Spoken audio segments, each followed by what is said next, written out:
All right, guys, we're going to go ahead and get started today. You introduce yourself first, ladies first. Thank you. It's very gentleman of you. I'm Treasure Davis. I'm located in Colorado Springs. I have been a licensed realtor since 2005. Started my team 7 years ago. This year we're on track for, if everybody does what they are supposed to do, it'll be 468. Last year we did a little over 100 million. And we are ready. So we have a team. Our sales team is 8. We hired two new salespeople that are literally starting today. So we did all those transactions with 8 of us. So I think we're one of the smaller teams starting out. Yeah, and we're on the flip side. So I'm local here in San Diego, run Whissel Realty Group at EXP. We have, on our team, we're kind of a half and half. So we've got my true personal team, which is about 12 agents. And then we also have independent teams within our group as well, which there's about another 12 agents. So 24 people total. Last year we did 305 transactions, about 175 million in volume. We've been consistently at that 150 to 200 plus million in volume for the last 4 years or so. And so, yeah, we're just excited to share with you guys today. What we want to kind of do is try to keep this free flowing. So we want to start and just talk about the before, the during, and the after, because you do have to think about all 3 of those. A lot of times people get too focused on the during and they forget about the before and after. And I think that that's something that's really important that you guys all focus on. One of the analogies I'm big on right now is thinking about buyers, right? When we work with a buyer and the buyer doesn't want to get pre-approved before we work with them, we're kind of frustrated, right? We're like, well, I'm not going to go show you houses if you don't go out there and get pre-approved. That's stupid. You shouldn't be looking until you're pre-approved. But then here we are, we're wanting to go and hire people, but we don't have any kind of a process or any kind of a system set up. So like we're getting frustrated with our buyers for not getting pre-approved, but here we are going and hiring people without having the equivalent of a pre-approval, which is an actual process to bring agents onto our teams with. And so I think it's really important before you guys go out and grow teams or make your teams bigger, you need to have a process set up. There's got to be a workflow of what happens when somebody comes on your team, and then there's got to be a process of what it's like when they're working with your team, and then there's got to be a process for when you cut them. Because like it or not, people are going to leave your teams. They're not going to be with you forever. I don't care if they're your best friend. Your top girl will leave you at some point. My top guy will leave me at some point. They all will leave you. So you've got to accept it, and you've got to be prepared for it too, because one of the worst things in the world is the breakup. Right. And if you don't have it spelled out exactly what happens, when that happens, you are in for likely litigation. It happens all the time, especially when you lose those top producers, because those guys bring so much to the table. When they leave, you know, they're closing, your top girl does like 80 transactions, something crazy like that. There's going to be a lot of those leads that are still calling her. And how does that get handled when that happens? So my best piece of advice, if you take nothing else away from today, is make sure you've got a process. What happens when they come on your team? How do you get them up to speed? And then once they're up to speed, how do you handle them? And then when you guys break up, how does that get handled? So you're awesome with your onboarding, so I'll let you start that. So we hire very organically. I know a lot of people pay for Indeed ads and they do a lot of stuff because they're trying to build really big, and that's great for them. That works really well. We have placed ads before, but the people that we were getting, we're looking for the top 1% of the top 1%. So we have to make sure that they're fitting. So we take the best contest that we did with our sales team was we said, who have you worked with that you loved working with? And if you bring them onto the team and they stay for 90 days or longer, which is our onboarding process, we'll pay you $1,000 for bringing them onto the team. That worked out really well. We hired 2 agents from that. And then we also recruit a lot from the Tom Ferry organization. So when you guys have agents on your team that are leaving and coming to Colorado Springs, we interview them. We actually just picked one up from Brian. And that's worked really, really well. So we're at 10 agents now. We build our processes around where our growth is now and a little bit off projection of where we want to go, but we set our goals based off what our agents are doing. Our hiring process, so they don't meet with me first, they meet with the sales team. The sales team interviews them. They have a list of questions to go over with them. And if they pass that section, then they're going to meet with the admin team. The admin team has a set of questions that they ask them. And then if they get through that, then they meet with me. for about 30 minutes. And then if I like them, then we have like a happy hour where we all get together with our spouse, because our spouse is just as important as they are joining the team. And we hire and fire to our core values. We set our core values all as a team. So we have to be able to say when they're coming on board, like, what core value do you see that they're gonna fit in and really be able to bring to the table for our team? Everything for us is around our core values. I love it. A lot of people ask, like, what's the best way to recruit? Like, how do you find people? First and foremost, just go sell a shitload of houses. Hands down, the best way to attract people to your team is to go sell houses. The more houses you sell, naturally, the more people you're gonna have that wanna be a part of it. Because in this day and age, everybody wants to be a part of something. So when you guys are trying to figure out, how do I recruit? Sell more houses. Just keep selling houses. People will start calling you. It is insane. I've been stalked on Instagram and on LinkedIn and on Facebook of people just, hey, I've been watching you, text, yo, Jesus. Stalker. So maybe they're in this room. They might be in this room, yeah. If you're my stalker, if you're downloading naked pictures and texting them to me, thank you. That's awesome. I'm also seeing them, so please don't. Yeah. But the more houses you sell, naturally you're gonna have more people that are out there. We're huge fans of Gary Vaynerchuk, Jab, Jab, Jab, Right Hook. If you guys aren't familiar with it, go buy that book. And the whole philosophy is about give, and then ask.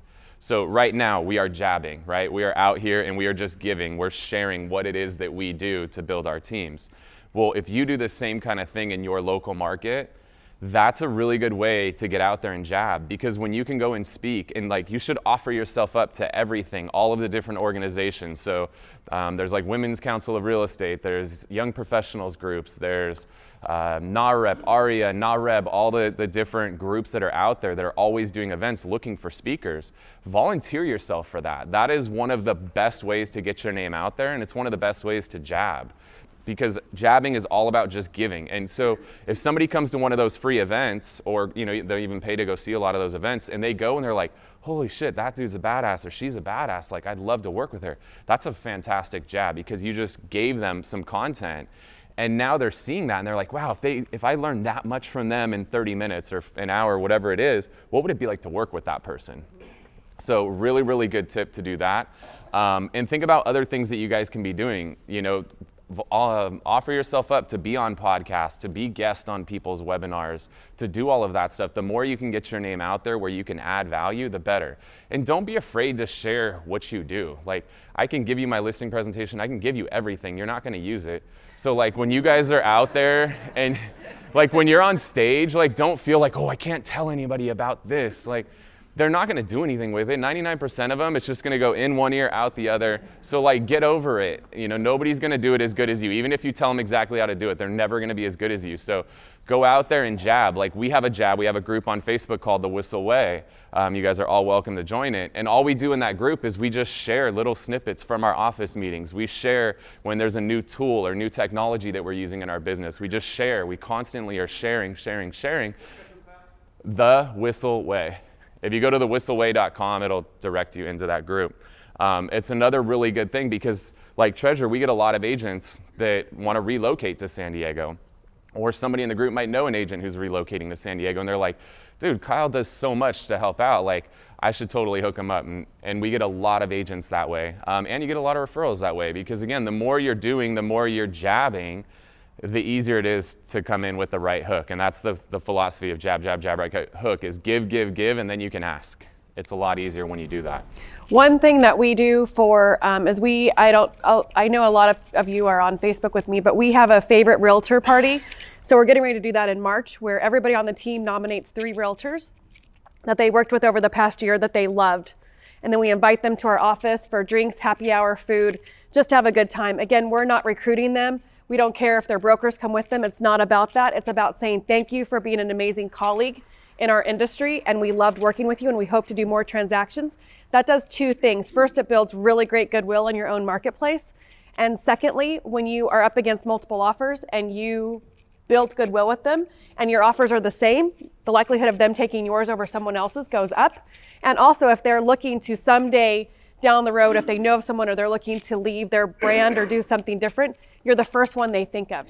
And you're just trying to build that. If you guys have been to Sales Edge, banana, banana. And that's what you're trying to do.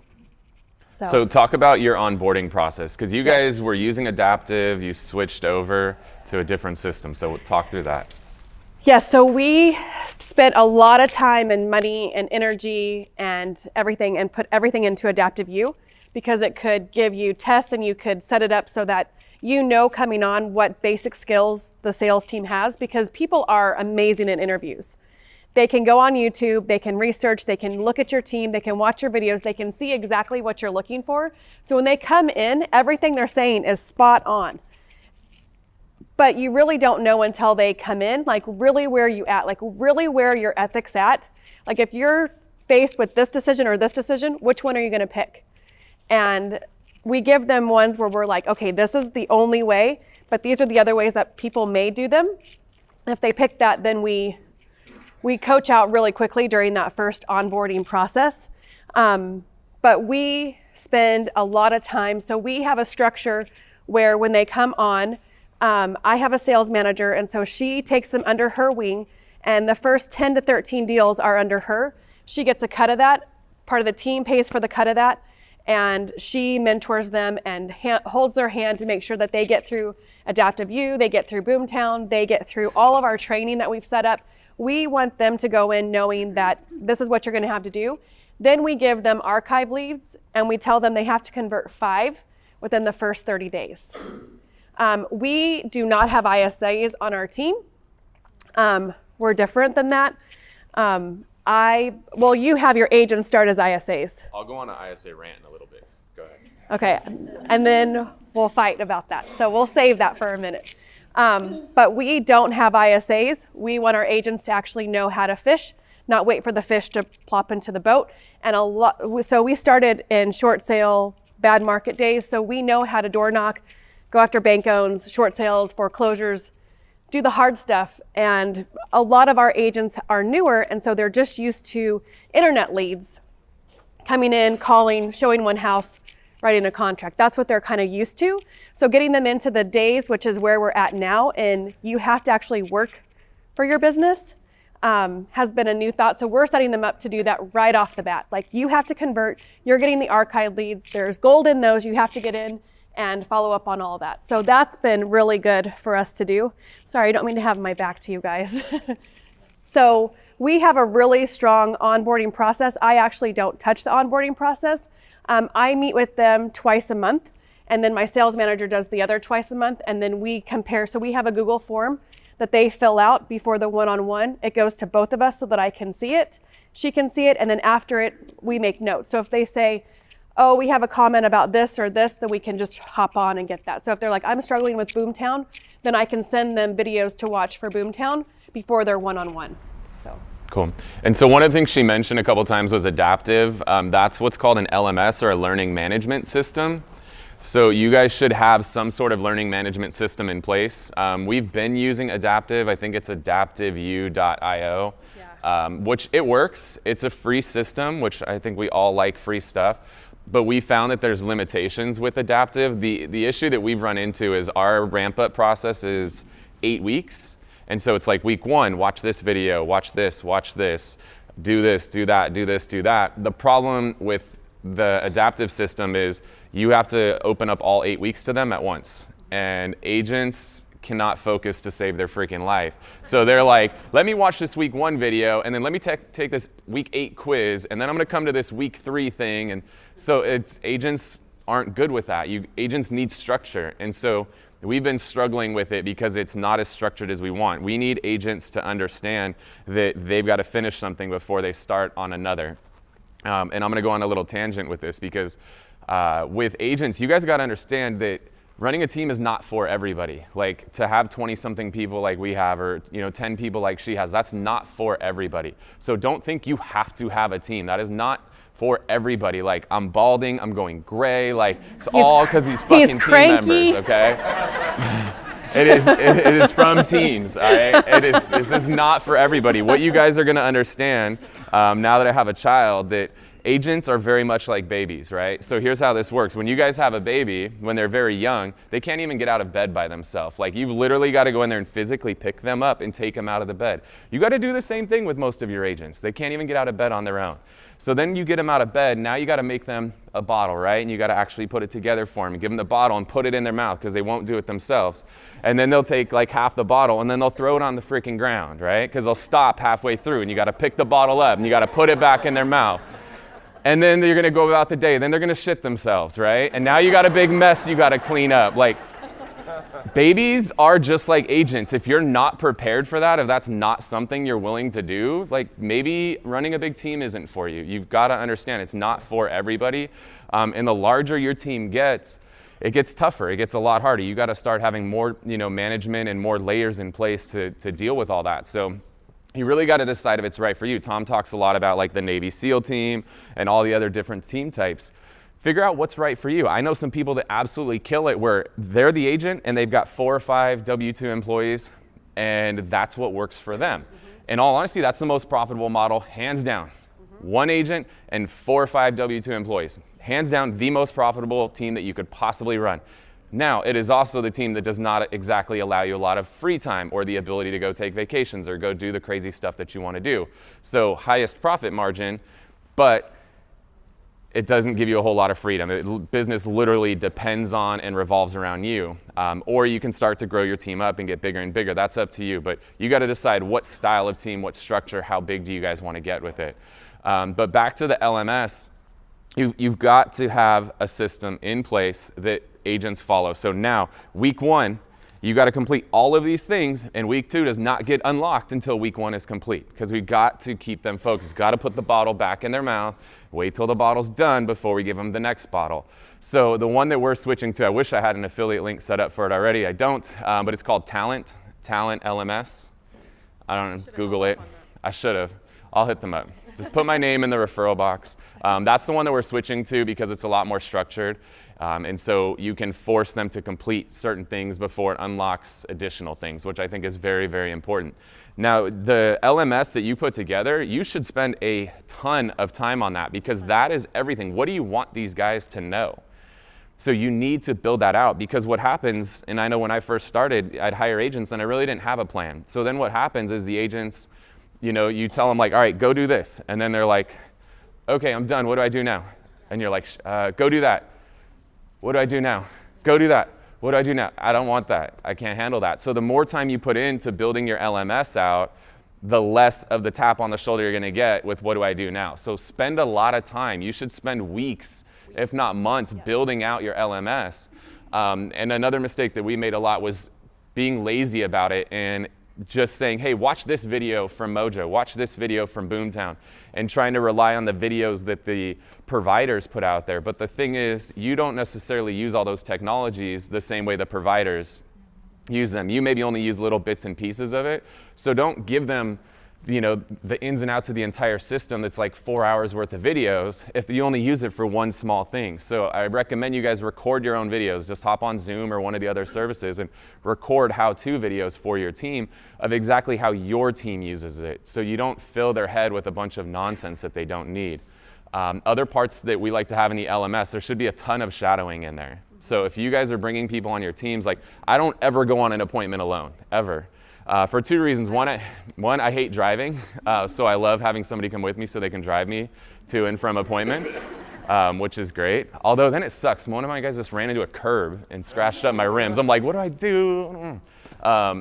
But you should always have somebody shadowing you on every appointment you go on because it's a learning experience for them. And as much as you role play all of this stuff, it's one thing to role play it, it's another to actually go out there and do it. And I look at it a lot like boxing, right? Like, you go to the gym and you can hit the bag and all that stuff and it's cool. That doesn't mean you can get in the ring and actually box somebody. It's a whole nother animal to actually get in the ring when somebody's punching back at you. And you can role play that stuff as much as you want, but until you actually get in that ring and have a real seller punching back at you, that's a whole nother experience. So build a ton of shadowing in there. I mean, every week they should be shadowing you. They should be shadowing buyer consultations, showing appointments, listing appointments, open houses, home inspections, appraisals. Like, they should shadow all of that stuff. And we have it built in, so there's a template when they go to do contracts. so that the contract is a template for them to plug in and then do. But we break it down even down to, what do we want your voicemail to say when someone calls the team? What do we want the voicemail to say? What do we want your email signature to say? And what do we want your Facebook page to say? Because we want people to know that you're affiliated with us. And then expectations around, do you have business pages? Do you use our business page? We break it all the way down to bottom of, this is what your email says when you join our team. So yeah, leave nothing to chance. Like if you leave it up to them, they're gonna have this hideous looking email signature with some logo they found that's like 4 years old. It doesn't match your style. Like, you control your brand, and if you don't have brand standards out there, you're leaving it up to your agents, and they can destroy your brand. They can make you look bad. Like, I came in the office the other day and this girl was printing these booklets. I was like, what the hell are these? Like, where did you get these photos? This looks like shit. I don't want that kind of stuff going out there. But I'm big on this extreme ownership thing. That's my fault. Anytime something goes out that doesn't look the way that I want it, it's not their fault for trying to do it on their own. It's my fault for not teaching them how to do it. And so put time into building that LMS out. It is one of the most important parts, and you should not be hiring people until you have that built out. That is going out and looking at houses without a pre-approval letter if you don't have an LMS built out before you go out and hire an agent. So in our Adaptive View, we have our brand guide in there that tells them what fonts they need to use, what colors they need to use, what logos they're going to use. And we also let them know that they're going to update their headshots every year. If they don't like photos, they should not be on our team, because we don't want the photo from the glamour shots of 1980. We want to make sure that they're up to date and current. And so we have a lot of standards along the way of saying, this is what it's going to look like. And, you know, and we also talk about posts, like, what are you going to post on your personal page? We kind of control that a little bit. Like, we have one of the guys on our team, he's a huge runner, marathon runner, runs lots of races, but every photo he had a shirt off. So I just messaged him and I'm like, you're trying to go after the wrong set of people. You got to change that. And then one of our girls is really big into yoga, and she does all these like crazy poses. She did this one of like her like half naked, and I'm like, you can't post that on your page. Like, what's her name?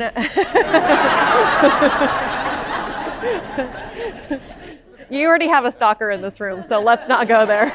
This is how we get stalkers. So does anybody have any questions on onboarding before we move on to the meat? Do you guys focus on new agents, or do you have a preference towards new agents versus experienced agents? The way you can train them and manipulate their... I prefer new agents. And if I like new agents as 0 to 3 years on the market, that's really my demographic, because we can train them our way. Not that it's the right way or the only way, but we can train them our way. Yeah, I want them to know how to crawl. I don't want them straight out of the womb. So give me somebody who knows how to do, at least done a few deals, and then I can get them from crawling to walking and then to running. But the brand new agents have just proven to be so tough and so time consuming for us. So we're working on an update to our mentorship program, because when you have a brand new agent, they've got to have a mentor. Otherwise, they are going to have a million questions for you or make a million mistakes. And so if you're going to bring a brand new agent on, they've got to have a mentor. And if it's you, that's going to be tough. That's a lot of time. So if you bring a brand new agent on, I think you need to build out some sort of mentorship program. You know, I think you said Taryn works with them for 13 deals? 13 deals. Yeah, I mean, I've seen people as low as 3. I know somebody who did 200 appointments with somebody before they let them go off on their own. So you should have a mentorship program, especially if you're bringing on brand new agents. And that's one thing to consider within your team, is like, you always want to have a growth plan. And so for us, we are building it in, because that's why people leave teams, is because they think, I'm only going to be a buyer agent for the rest of my life and I'm going to die doing this, which that's not why we got into real estate. We got into real estate because there are no limits on what we do. And so we set it up so that we have a mentorship program available if they want to enter that. We have the listing team program they can get into if they want to. We have them become listing ambassadors. They need to become script certified. But our agents are producing 55 transactions per person on average. We are the 1% of the 1%. So we have certain criteria that we want them to accomplish in order to be on our team. And if they don't want to, that's nothing wrong with that. We just wish them success other places. So not everybody wants to work in that model. He's had his hand up for a while. Oh, sorry. Go for it. I think you started answering that, but are you mostly having them do work higher than are you letting them do listings, or how does that work out? Because I hear a lot of people say usually it's best to have buyers and the team lead hands handle the listings. What does that look like for your team? Yeah, I don't think there's a right or wrong answer. It's just whatever you believe in. So our agents can do both. So they can work with buyers or sellers. So my school of thought is if all I am is a buyer's agent, this is my lane and I stay within my lane, and there might be sellers all around me and I'm not seeing them because all I'm thinking about is buyers. So that's my school of thought. Not that that's right, not that that's wrong, that's just my school of thought. So I do allow my agents to work sellers and buyers. And I feel like they find more business that way naturally.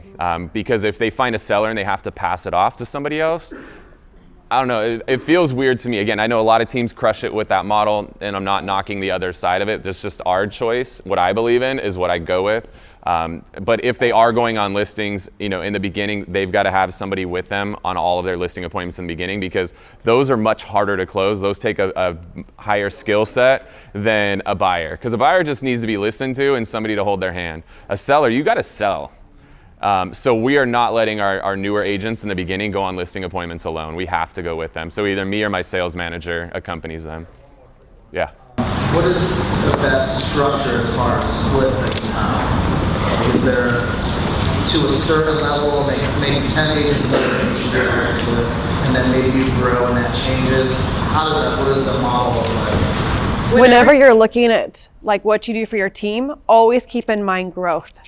Of like, you're here now, but where do you want to go? Like, I know a lot of people I've been listening to a lot, and they're like, oh, I pay my transaction manager this, I pay this person this, and I'm like, you cannot scale that. And when you give them this, and then you want to take that back because now you're doing more volume and more production, they're going to leave you because they're going to be pissed.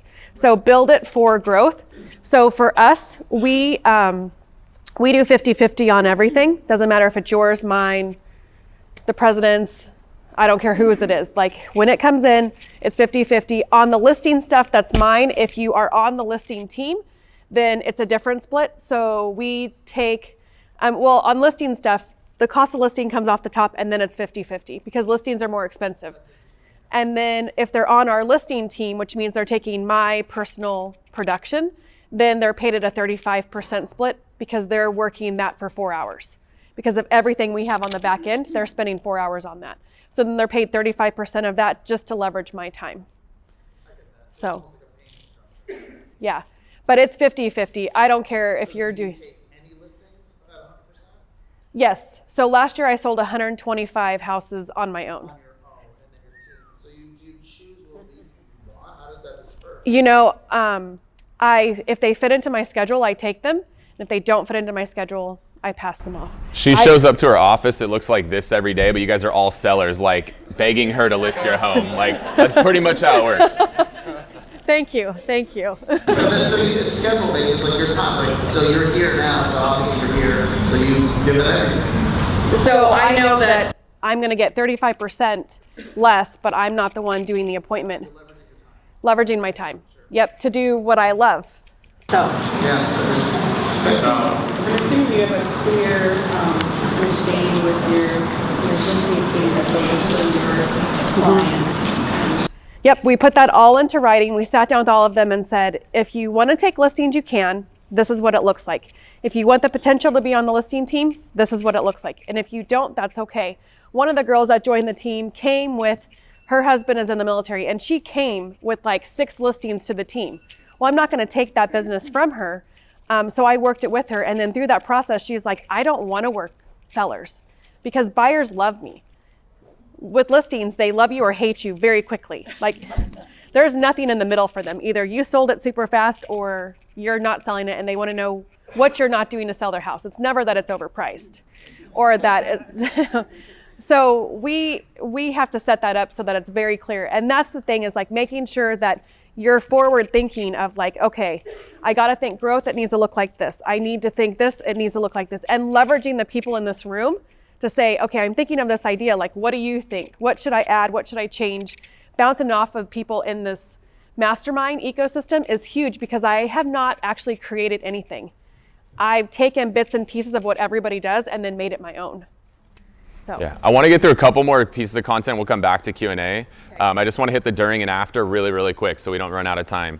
The during, 15 minutes. So the during, you guys are using Slack, right? Yes. Okay, so you need to have your own internal communication system. If you guys are using regular Facebook groups, you're fucking up. Okay, here's the thing.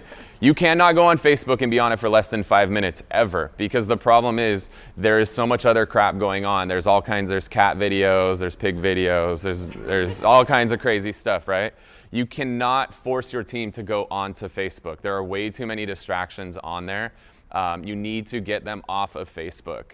The other problem is it's very hard to segment out your communication on Facebook. My admins don't want to hear about what's happening with my ISAs. My ISAs don't want to hear about what's happening with, my admins and all of that. So you really want a system that'll allow you to segment out your communication and have separate groups based on the information that's going to be valuable to them. So they use Slack, we use Workplace, very similar systems. Workplace is the reason we prefer it. It's free. I love free shit. And Workplace, we have a separate group for everything. So I'll give you our list of groups really quick, and so you guys can copy as much of this as you guys want.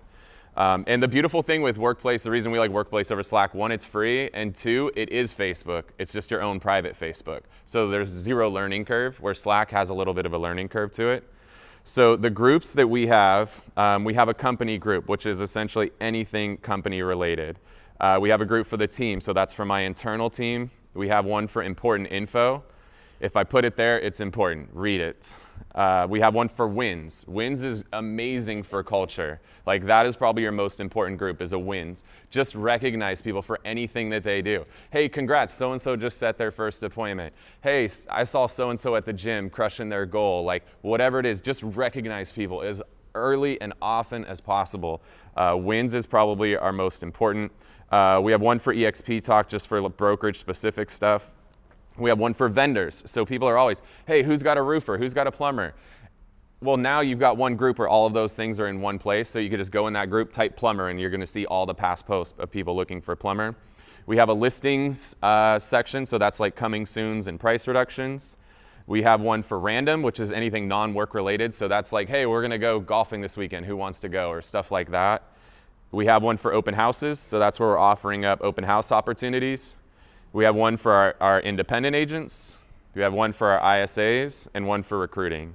And so the cool thing is those are all separate groups. So now only the people that need to see that content see it. Now you're not putting admin content in front of ISAs and ISA content in front of admins. So the ability to section all that stuff out is great. The ability to mass communicate is great. The ability to set events up. That's another thing we like with Workplace, is we can put all of our events in there. So you now have an event calendar. So you know what's the topic of this meeting, that meeting. So Workplace has been huge for us. So we use Slack. It is not free. It is free when you first start out, but then when you really get into it, they start charging you. We tried to do Workplace, but our team is so ingrained in Slack that we love Slack. We use Slack.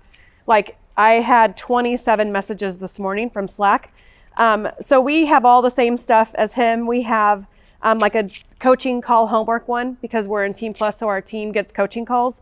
The biggest one for us is funny stuff. You have to have a place for people to vent and to say, like, when they go on and find, like, this is like something on a bunny. When your husband says no more pets and it's a picture of a bunny, like, that was obviously funny to somebody, and they wanted to post that. And their dog's birthday party last night, and we have a new agent starting tomorrow. So just doing stuff like that has been really great, again, for our culture. We also have committees in our team. So we have a culture committee, a fun committee, and a charity committee. And so we have certain channels for them to talk about what they're doing to really keep that going. So again, we're giving ownership to our team and letting them run the team. So I tell people all the time, like, I just work here. I'm just an agent on the team. The team actually manages and runs everything. So cool. The other thing too is all communication has to stay within, for us, Workplace. Nobody can text me. It gets really confusing when you have people texting you, then emailing you, then chatting you, and your communication's like spread out all over the place. Yeah. So my agents know if they want to message me anything work related, it has to go through Workplace. If they send me a text, they're gonna get a Workplace response back. I will not respond to them. So you have to force them to use the technology. But now everything is in one single place. I'm not having to bounce, oh, there was this message over here in text, and then there was this and this and this. It gets super confusing. So keep all your communication in a single place. Super, super valuable. Is that why sometimes you ignore me? Yes. Okay. Yes. And the last thing, just before we go back to Q&A, you got to have what happens when you terminate somebody. You need to have that nailed down. It's very, very, very important. So some of the things that we've built out, we use checklist and Trello for all the different things that have to happen. So you need to know, what is every single system I need to get this person off of?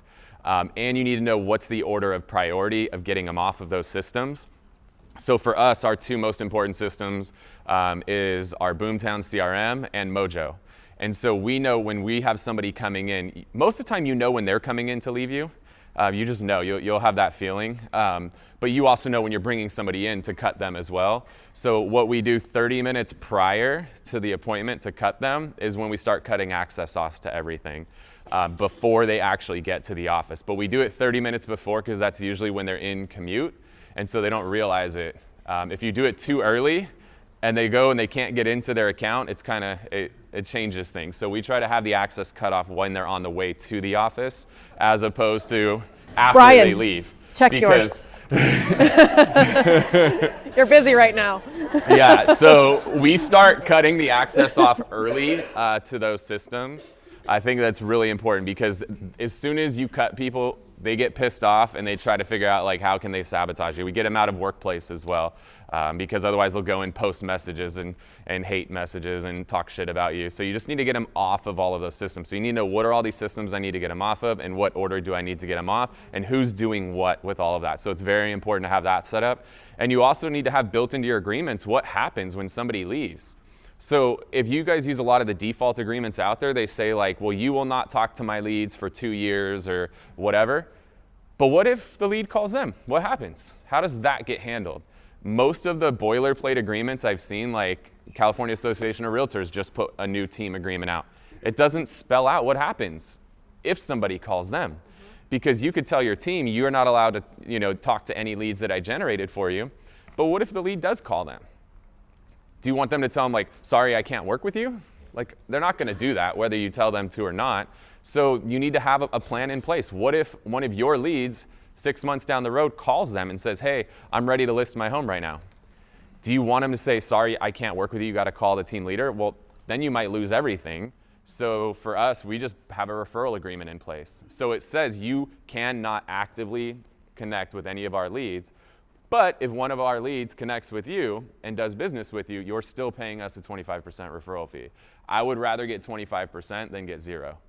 And at least we're a little bit more collaborative on that as opposed to making it super awkward. 2 years. 2 years. 2 years, yeah. Ours is 5 years.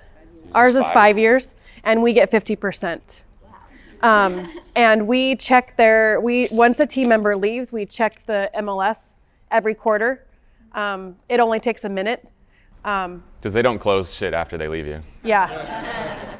The last agent went from like 55 to like 10. So it only takes a second to check it to just make sure. But the great thing about the last team member that just left, he was very upfront and said, hey, I'm working with this person. The check came into our company. It was no big deal. But we have that divorce agreement laid out. And when they leave, we also give them an exit interview because we want to know what we could have done better or different. So we ask them, like, tell us the good, the bad, the ugly. We're going to filter, obviously, some of that, but we want to know what you have to say. And then we give them, so the database that they input into Boomtown when they join the team, we print that out for them and say, here are the leads that you are allowed to have. Sign it, sign my copy, and we're walking away. Everything else is mine. So this is yours, this is mine. We're clear. We've signed everything. And then we normally have our attorney send them a follow-up letter that says, thank you for being a part of the team. If you have any questions on the team agreement, the exit agreement, please feel free to contact me. Just so that they know, like, we may not fight them. It just depends on what's going on, but they know that we have someone who will if we have to. We've never had to do that because everything's ended really well, but it's there just in case we need it, so. Cool. All right, we got time for a couple questions. Can you do the ISA fight you're going to have? Yes. All right, I believe we all fuck the ISA roll up. I don't. I do. I think we far too often look at ISAs as like peons, as like the low level, like janitor position within our companies. And I am now of the school of thought that the ISA is one of the most important positions in our entire company. Because here's what I see. I see people all the time post their ISA pay structures, and it's like I pay them $15 an hour and $20 when they set me an appointment. The fuck? You'll pay HomeLight 25% just for a name and a phone number. You'll pay Zillow, you're about to pay 35% for a name and a phone number. You'll pay $200 for a Zillow lead right now or a Realtor.com lead. But this person sets you an appointment of somebody that wants to meet with you and you want to pay them like $50? Like, think about that real quick. There's something fundamentally wrong there with the fact we want to give somebody $50, but I'll pay 35% over here for a name and a phone number. There's a fundamental mistake, I think, the way that we're looking at ISAs. I think ISAs are one of the most important positions. And I want ISAs on my team where Tom is going to now have us name them an SDR, a sales development representative, to change the stigma of what that position means. I think a good ISA should make well over $100,000. Because if an ISA makes me over $100,000 and I'm paying them 10%, well, that just means how much did they actually make me, right? They made me $500,000 on top of that. So I personally believe the ISA role should be one of the most important roles. I think it's one of the most valuable roles, and I think we all undervalue that position far too often. And just think about that. Next time you want to pay an ISA $50 for an appointment, think about the fact you paid $200 for a Zillow lead. Like, there's something wrong there. Okay, so.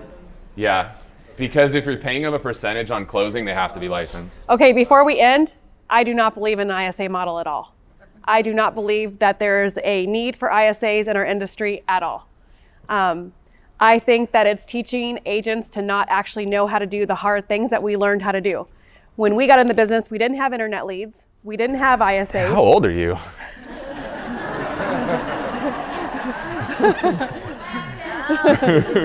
Hold on a second. Don't get that on video. Oh, you did? Okay, good. So I started in 2005 as a 12-year-old. No. It started in 2005. We didn't have internet leads. We didn't have people making phone calls for us. Like, I had to door knock and do ISAs and do expireds and do all of that. And I think that trained me with great mentorship to be the agent that I am today and the agent that I want to be in the future. And so I feel like when you're feeding them, like, oh, here's an appointment, here's an appointment, here's an appointment, they don't learn how to actually get their own appointments. They're waiting for someone to feed them. And with the market changing, I do not also believe in the word shift, with the market adjusting to what it has been in the past, I feel that they need to have those foundational skills and they don't have them. And when you're feeding them, that's where you get I need to feed them, I need to bottle feed them, I need to change their diaper. Like, I don't coddle my agents are my partners. So we're all on the same level with each other, and if they're not, we wish them success somewhere else. So I do not believe in an ISA model at all. Zero. All right, so we're out of time, guys, and we would love to answer all the questions. Treasure and I are going to do a webinar, I believe, Monday? Yes. All right, we're going to do a webinar on Monday where we can just do a ton of Q&A with you guys. So just go to Teams with an S, teams.kylewhissel.com. You guys can register for it. It's on Monday. I don't know what time. 11? But we'll 2. hop on there and give you guys plenty of time to ask questions. Teams.kylewhissel.com. Thanks, guys. Thank you.